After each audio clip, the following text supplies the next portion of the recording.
Alright, hello everybody, and welcome back to ESC.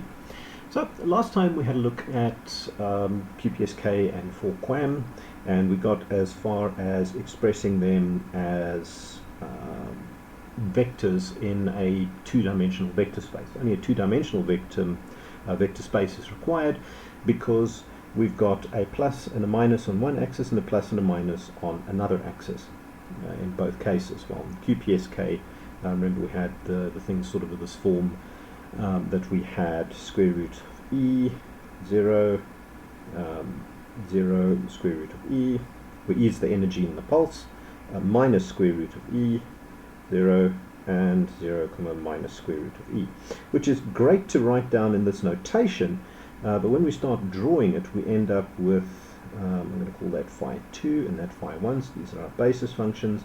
We end up with our signals there, there, there, and there, which is less than ideal, because what we want to try to do is when we're trying to find the errors, we want to try to have our noise running along the axes, because it's easier to do that. And the noise along two orthogonal projections is, if it's uncorrelated, it's independent. Remember, that's one of the properties of Gaussian. Uncorrelated Gaussians are also independent. So we actually don't want it like this, and we need to then rather use a set of axes like this, because now we can decorrelate the noise between those two. So we spoke about that briefly. And then for QAM's symbols look slightly different. We've got square root of E over 2, or was it E over square root of 2? It was E over square root of 2. So yeah, it was E over square root of 2, which gives us square root of E over 2, comma square root of E over 2. And then it's that same thing with just the different possibilities on it. E over 2 minus, I can't remember the order I wrote them down in last time. It's not overly important for the discussion today, so I'm just going to write them down in this. It's important in the sense that we need to know which symbol corresponds to which value. But today we're not dealing with decoding specific values of the thing. We're dealing with kind of things like the error probability, so it's not overly serious which symbol corresponds to which value. The main thing we're interested in is where the symbols are on the problem space. So if we take this and we then go and we plot these over here, they then end up like this. And this is what we actually wanted, what I was speaking about in a moment, because now we can say determining whether we have an error on those two is solely determined by looking at the noise in the phi 2 direction, and determining the error between those two and those two is solely determined by the error in the phi 1 direction. So I'm not going to analyze both of them because they're equivalent. And remember, we can get equivalent signal spaces by moving these things around and rotating the axes. We can go mad. It really doesn't matter. We still end up with the same result. So let's work with 4QAM purely because it's got the friendlier position of the symbols. As I say, as the textbook notes, we could redefine our Q1 and Q2 to run like this if we were dealing with the QPSK, and then it's exactly the same thing. We just need to set up a slightly different set of basis vectors, but we then end up with the 4QAM case. So the first question we need to ask is, what does the optimum receiver look like? Optimum receiver. And here I would strongly suggest that you take a look through the derivation of it. That's done in the textbook in section 10.6.3. It's actually a rather neat application of probabilities, and essentially the idea is we want to work out the probability of a symbol mk having been transmitted given that we received some q. So we want to figure out which of those is the highest and then use that. Remember, that is the MAP, the maximum a posteriori approach to probability. If we're using the full Gaussian thing, then we need to take each and every one of these probabilities and combine them to reach a final result. With MAP, we just take the one with the greatest probability. So the one with the biggest probability is the one that we then choose as our result. So we're using the MAP approximation, so we want to find the one of these, the probability of that symbol having been sent given that we received this, taking that and then running it through maths. And it actually ends up being a really nice little piece of mathematics. As I say, it's rather cute. I just want to mention in passing, as I say, if we want to do the full Bayesian computation, we have to include all of these and combine them with weighted probabilities. If we want to use the maximum likelihood probability, then it's the same as map. It actually starts from map, from MAP, except that we say that all of the priors are equal. Priors are equal. So what that means in this case is that the probability of transmitting MK is equal to the probability of transmitting MJ for all of the symbols. Whereas in this case, we're not necessarily making that assumption. In practice, we're normally going to end up making this assumption, so whether we're explicitly stating it or not, we do end up with a maximum likelihood approximation. So even though we're not saying it, we are actually using the maximum likelihood.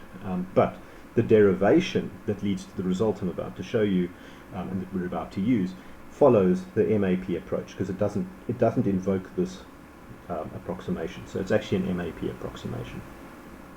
And what it turns out is that we need to now go and find out for which of the symbols, so the symbols are now denoted I, so for which of the symbols is BI, where BI is this thing, it equals AI, plus this thing, which is Q, which is our received signal, comma SI. So that's our product. And if you remember from last time, that thing also, well, in vector space it implies a kind of a dot product, but in signal space it actually implies that full integration of the two functions multiplied together.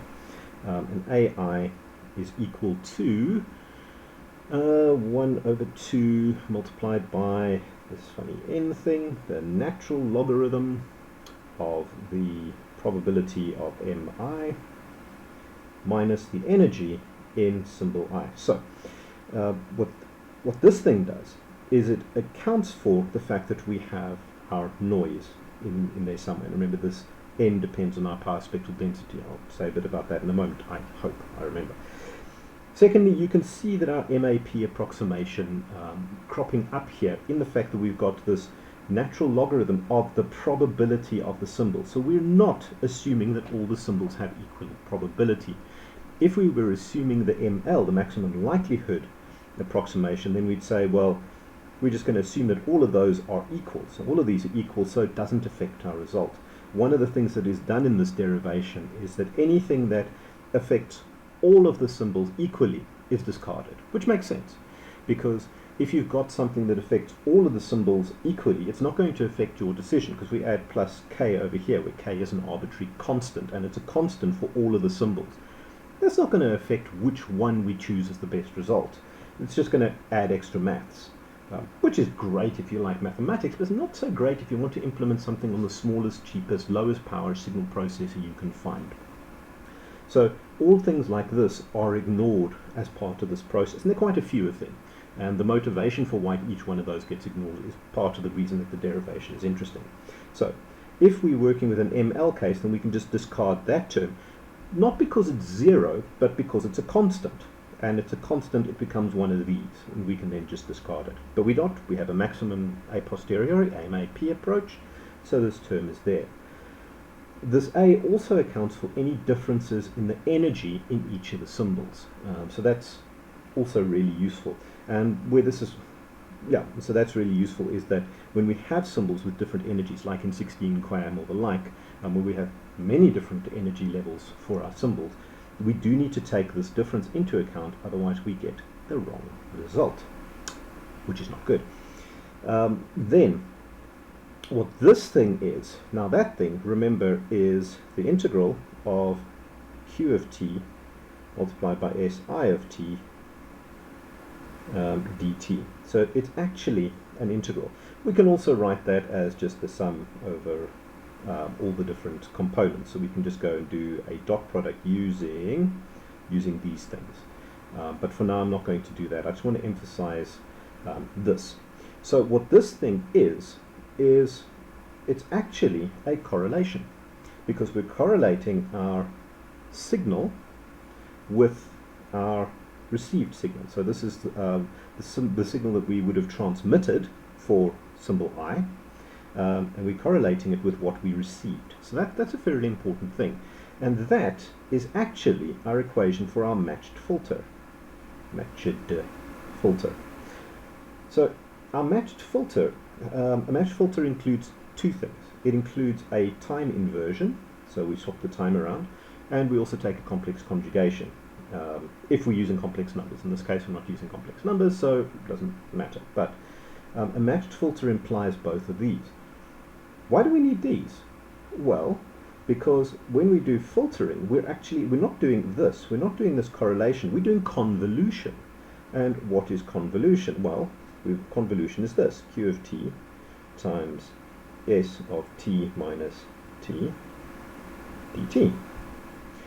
So you can see that when we're dealing with a filter structure, we need to use this convolution.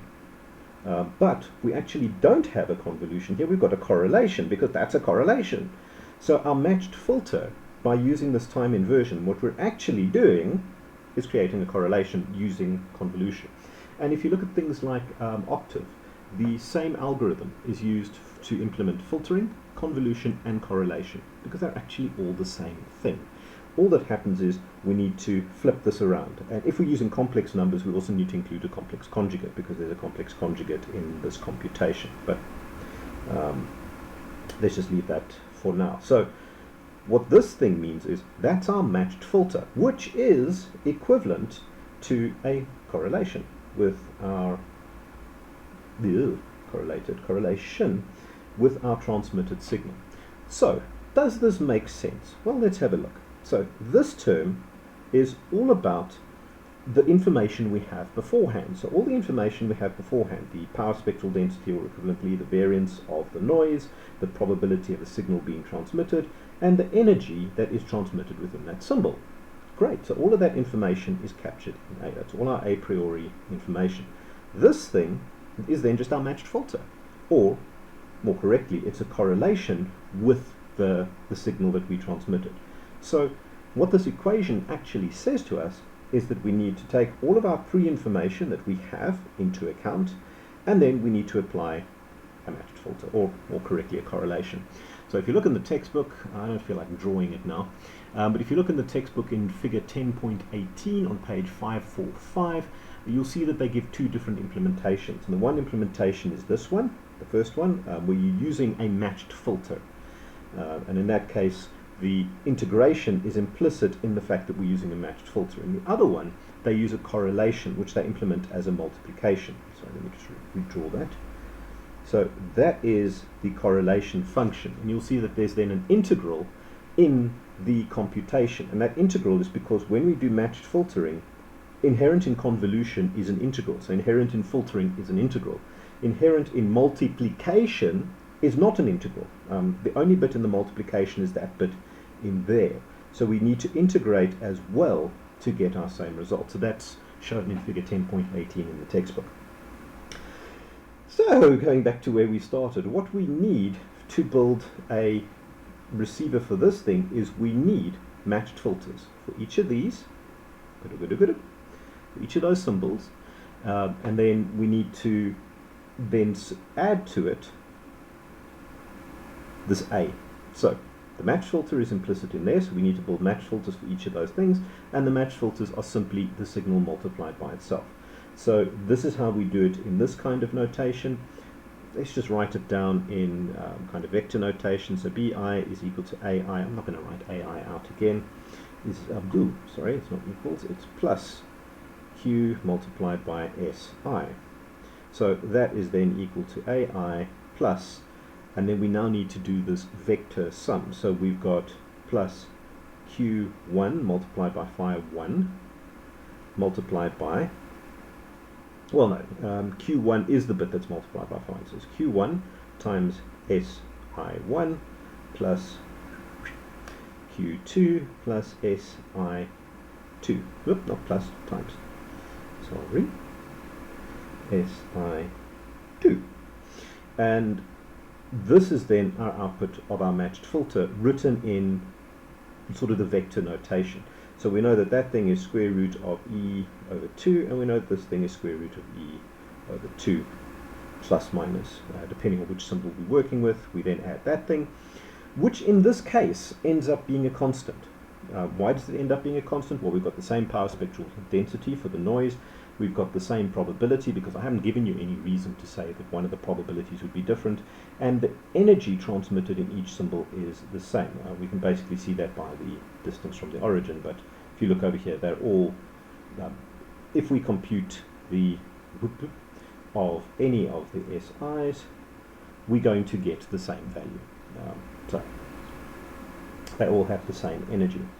And so that's how we build our matched receiver. So in this case, we don't even need this guy. We just build a match filter, and whichever one gives us the biggest output, that's the one.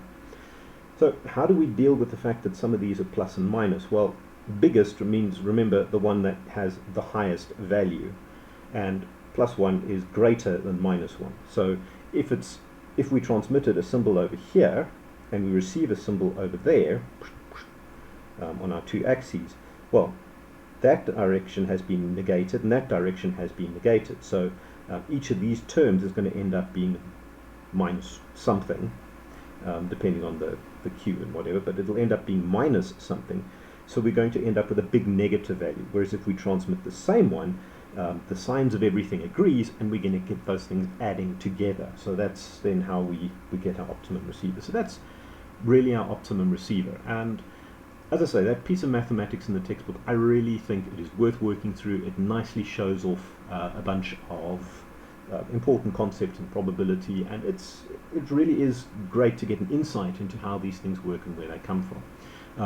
The equations for A, I, and B, by the way, are 1089 and 1090 in the textbook.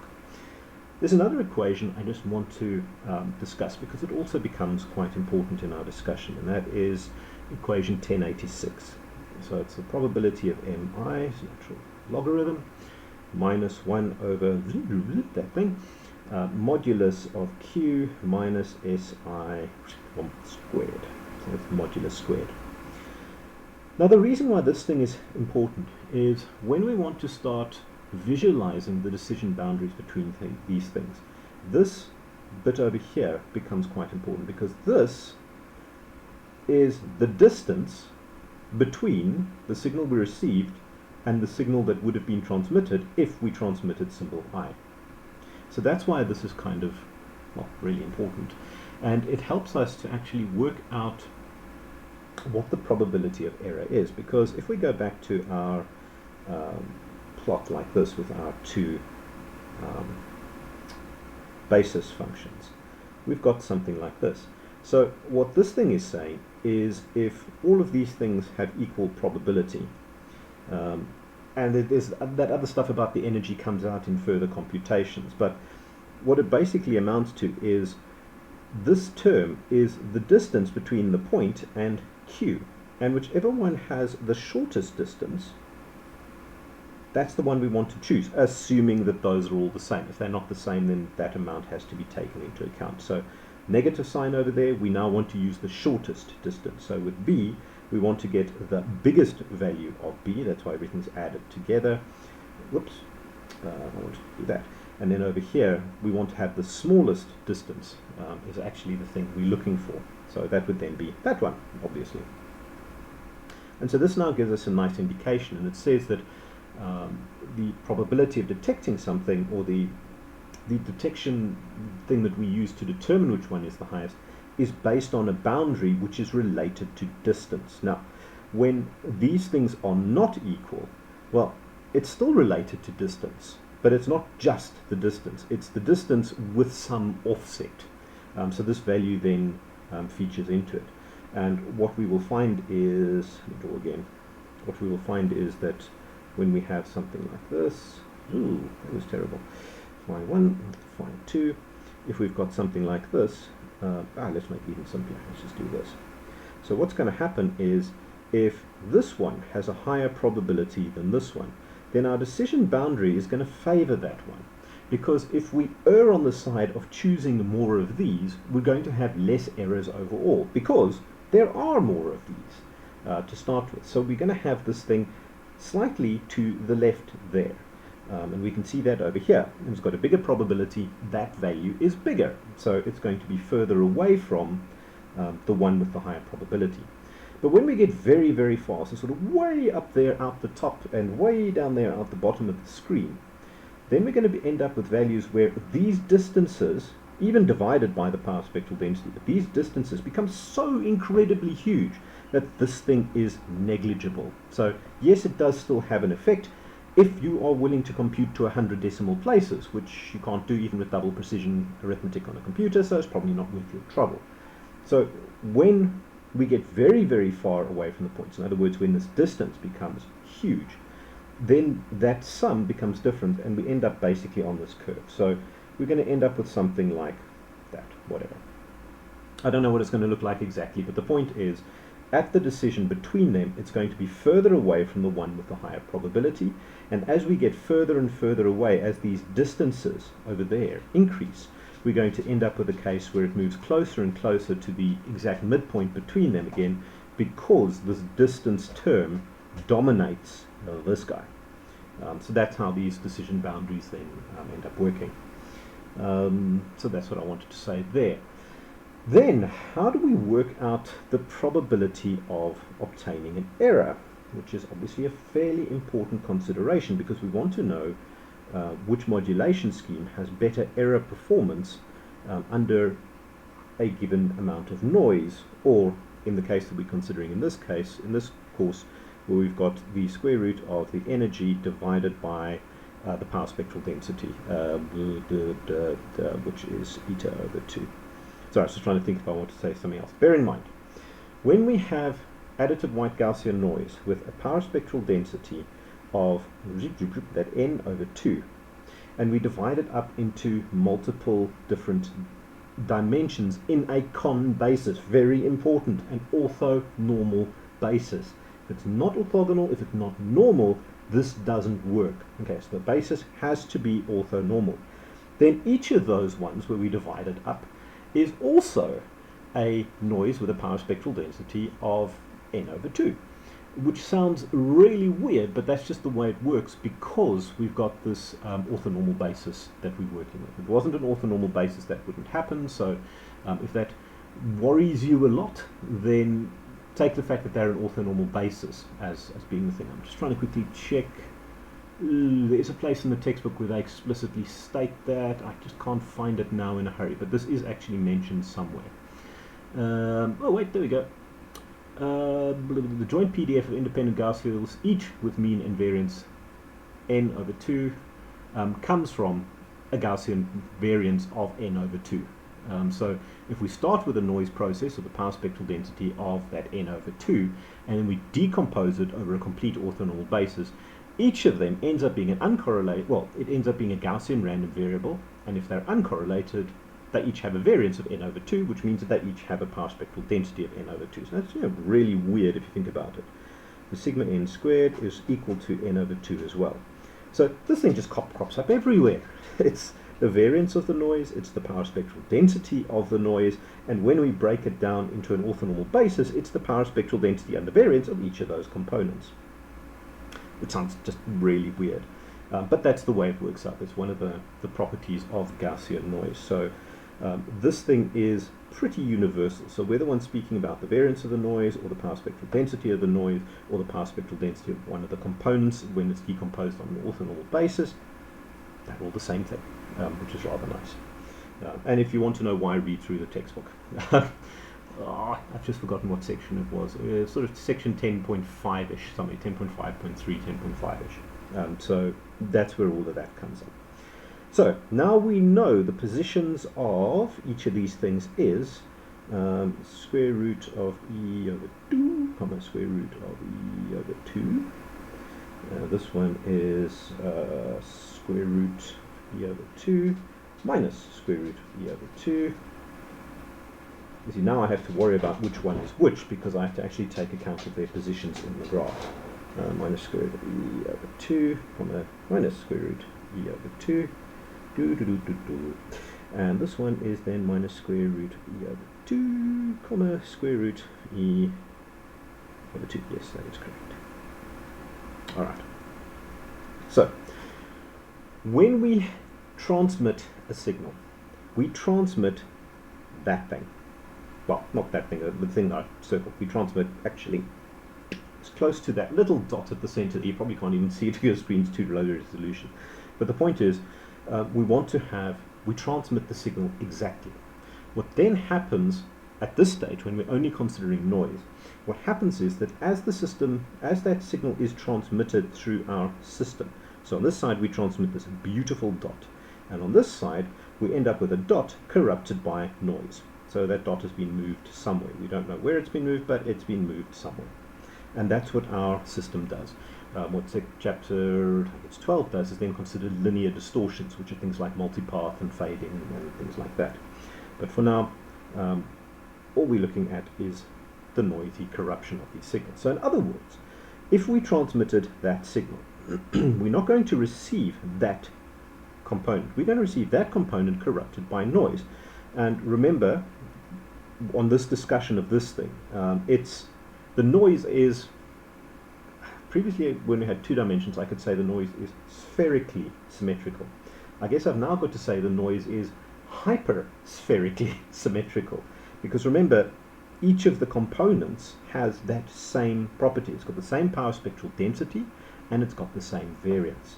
So what that means is that the noise along this dimension has a variance of that, and the noise along this dimension has that same variance, and they're independent because we've got additive white Gaussian noise. And then, so our distance from, let's use red this time, our distance from there also actually has the same variance because it is hyperspherically symmetrical. Again, that's what this thing says. So this noise is hyperspherically symmetrical, so we know we started off over here, but we've now ended up somewhere else as a result of noise.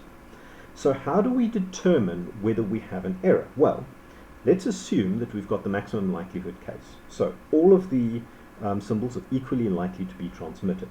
So let's just use this symbol for now because there's slightly more space here. So the only time we're going to get an error is if the noise in this dimension, so I'm trying to draw that perpendicular to phi 1, if the noise in that direction is greater than that. Okay, and that length is square root of E over 2. So if the noise is greater than that, we're going to get an error. If it's smaller than that, we're going to be in this region. Sorry, we're actually going to be in this region. It doesn't really matter where we are in that region, but we're going to be somewhere in that region. We're not going to end up on the left-hand side of this line, so we're not going to be in error. At the same time, we also need to ensure that the noise in this direction is not greater than E over 2, because that's the position over there. If it is greater than that, then we're going to end up down here, and that's an error. Now, there are 2 ways we can consider this. We can either consider this mathematically by saying, well, the probability of an error, which is what that Q function gives us, is if the noise amplitude in this plane is greater than that, we have an error.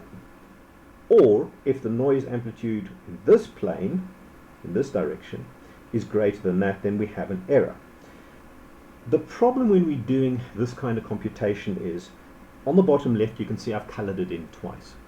And whenever we're doing probability sums, we don't want to have to think that this thing would say we want the probability of A or B, but not A and B. That gets very confusing because then we need to take it. So let's, rather than trying to work out the probability of error, let's work out the probability that it is correct. Why? Because that means that we need to be, that in this plane we need to be smaller than this, and in this plane we need to be smaller than this. So that means we need to be in this quadrant. Let me just draw it semi-nicely. There we go. So we need to be in that quadrant. If we're in that quadrant, we don't have an error. Plus, we know that the noise in the 2 dimensions is independent. That's one of those properties of noise I mentioned a moment ago. So they're independent, so we can just multiply those probabilities together.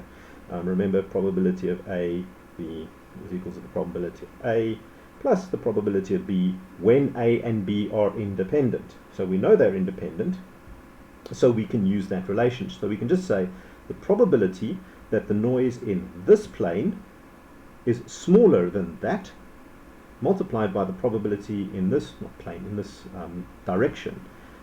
The probability that the noise in this direction is smaller than that. Okay, hope that makes some kind of useful sense. Crikey, this is getting very confusing.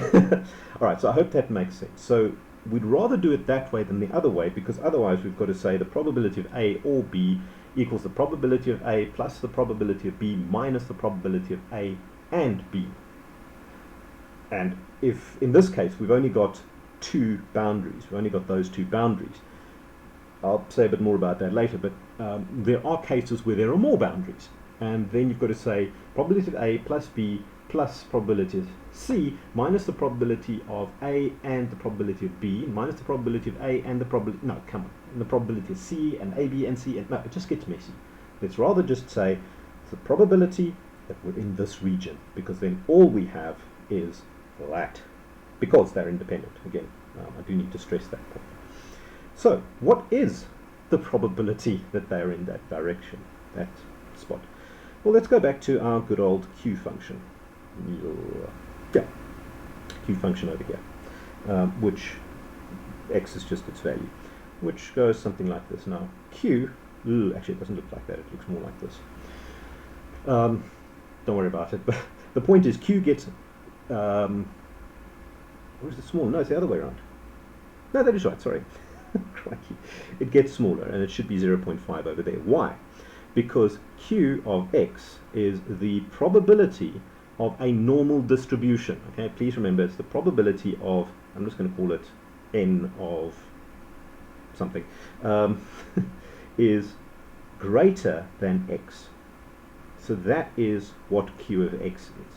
So if we can work out what this x is, we can use Q to determine what that probability of exceeding that particular value of x is. Let's call it x particular.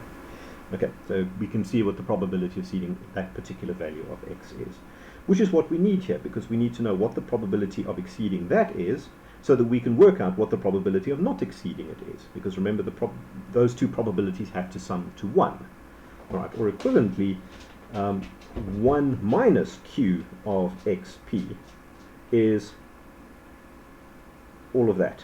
So the probability of x being everywhere to the left on a Gaussian distribution. I shouldn't actually have colored that in, should I? Anyway. But it's the probability of a Gaussian distribution exceeding a particular value. So let's have a look here. So this value is then, so what is that value? We want to know what is the probability of the noise, which we know its variance, the noise being greater than this value.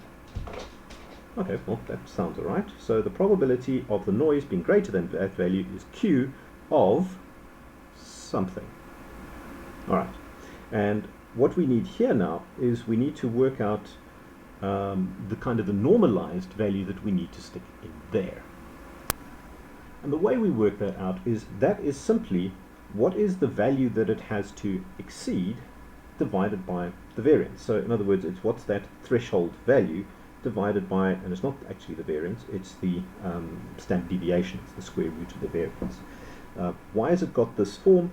Well, because when we have a bigger variance, then Q is going to get smaller, and we're going to get a bigger value, which makes sense because there's more probability of exceeding it. As the threshold gets bigger, this value is going to get bigger, which means that there's less chance of exceeding it. So effectively what we're chucking in here is kind of a normalized variance in a way, kind of. But what we want to know is what is the probability of the noise, so that's the Gaussian noise distribution, so that is our normal distribution. We want to know what is the probability of that thing exceeding that, and it turns out that we need this sort of thing. So our threshold is square root of E over 2. Our power spectral density is the square root of that over 2, which is equal to, our standard deviation is equal to our power spectral density is that squared. So the probability of an error in one of the two directions, I'm just going to emphasize it by putting a 1 there, is equal to the Q of the square root of E over N. Why do we ended up with the square root? Well, remember, in this diagram, not that diagram, this diagram, we are not plotting energies, we're plotting voltages, field strengths, currents, a square root power, square root energy type symbol. So the actual distribution takes place in voltage because that's what we measure. It's only when we integrate it over time that we get energy. So this entire diagram has been done under the assumption of square root power, square root energy units. So it's voltages, currents. Typically it'll be voltages, and we're working with analog to digital converters. So everything is in terms of square root of power units, and that's why we get the square root. I mean, you can see it over there. There's a square root of power, and that is this distance, which is also, hey, look, it's also a square root of energy unit. So what we want to know here is what is the probability of, hey, I wrote it as V. That was lucky. V was value previously, but it is actually a voltage, potentially. And then this is the voltage of the noise, or the current, or whatever. And that's why we always have these square roots inside this Q function. So you'll see that in every single case we have the square roots of that. But, as I discussed at length here, we don't want to work out the probability of error. We want to work out the probability of correct, because then we don't need to worry about the fact that we've counted that region twice. So what is the probability of it being correct? That's the probability of error in one plane, and the probability of correct in one plane is 1 minus the probability of error in, not one plane, in one direction, along one basis, which equals 1 minus Q times the square root of E over that thing. And there's supposed to be a bracket there. No, not there. There, that'll do. So that's the probability of having an error in one of those directions.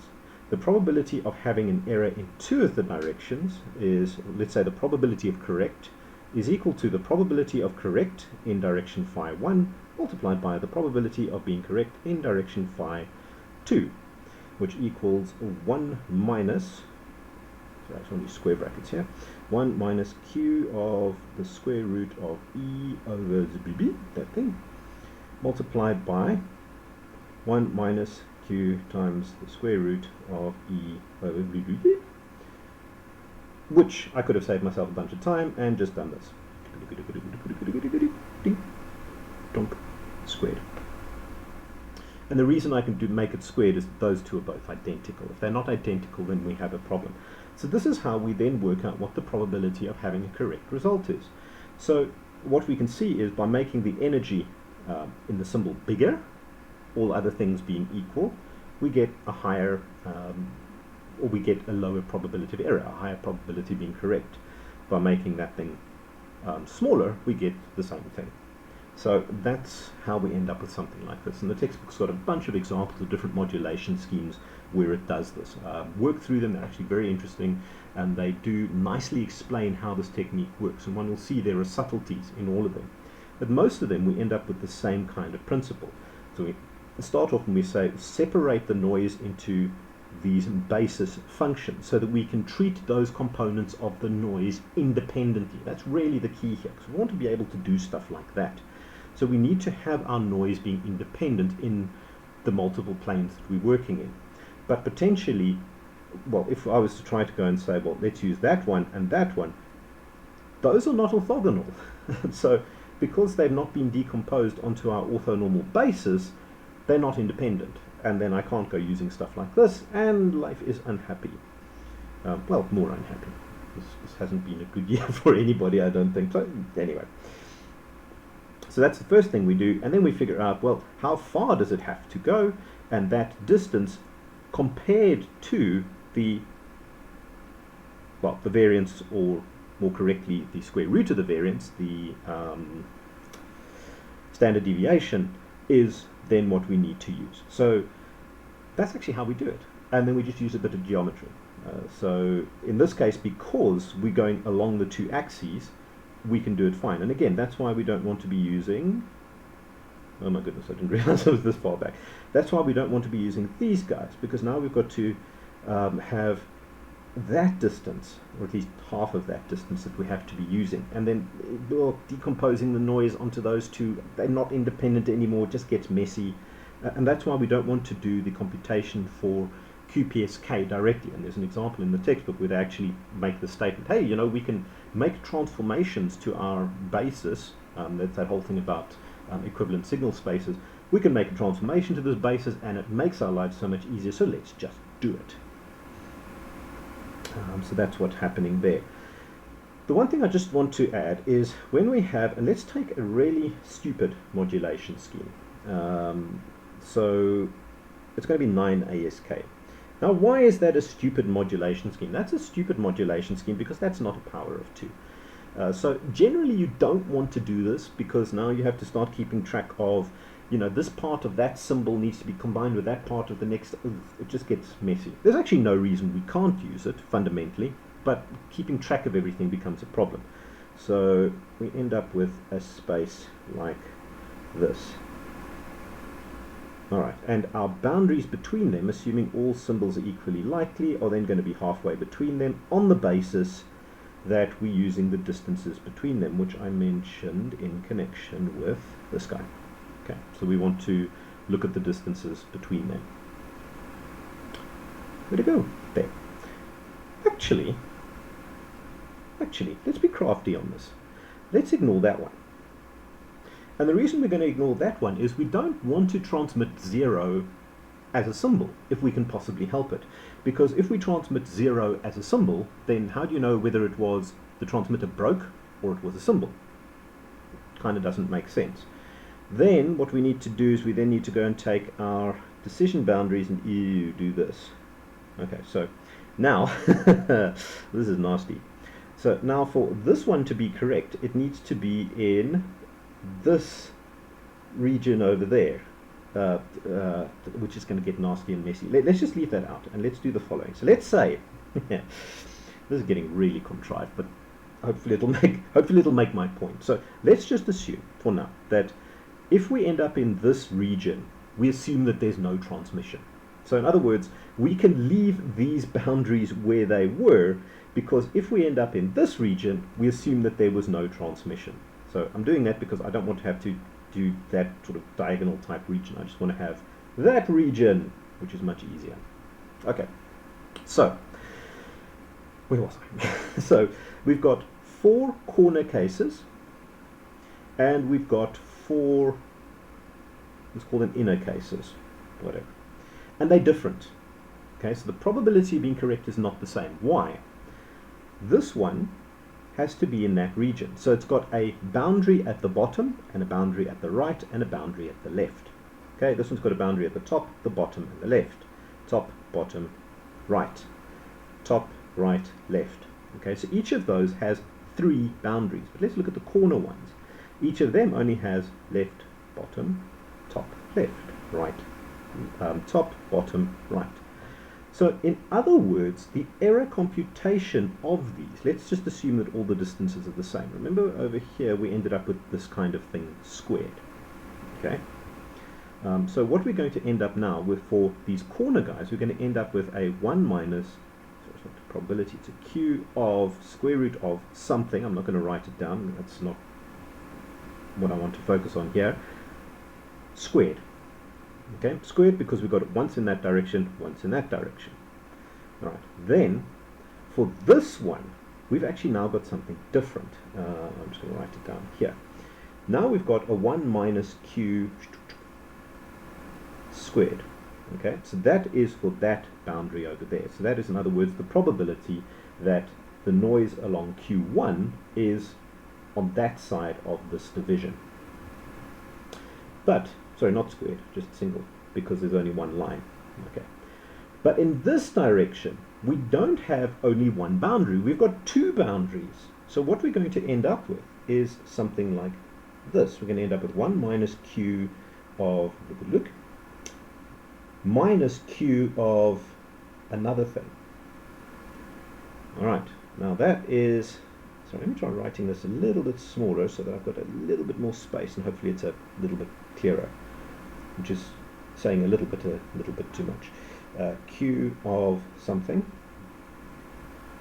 multiplied by 1 minus q of something. So that would, for example, be q is below that line, then minus q of something else, which is then q is above that line.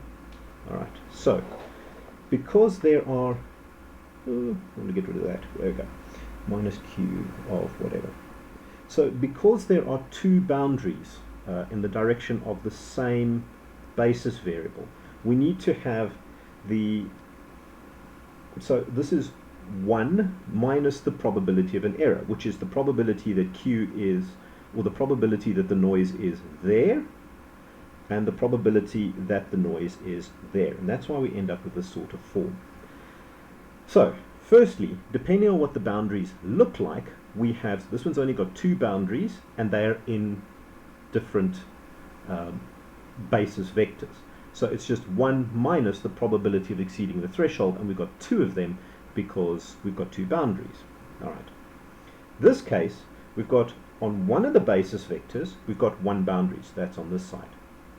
But on the other basis vector, we have 2 boundaries, so we need to consider both of those. We need to say it must be inside there.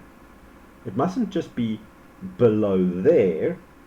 That can still be an error. It has to be below there and above there, and that's what that is saying down there in that corner. So have a look at the 16 QAM example in the textbook. That actually shows this quite nicely.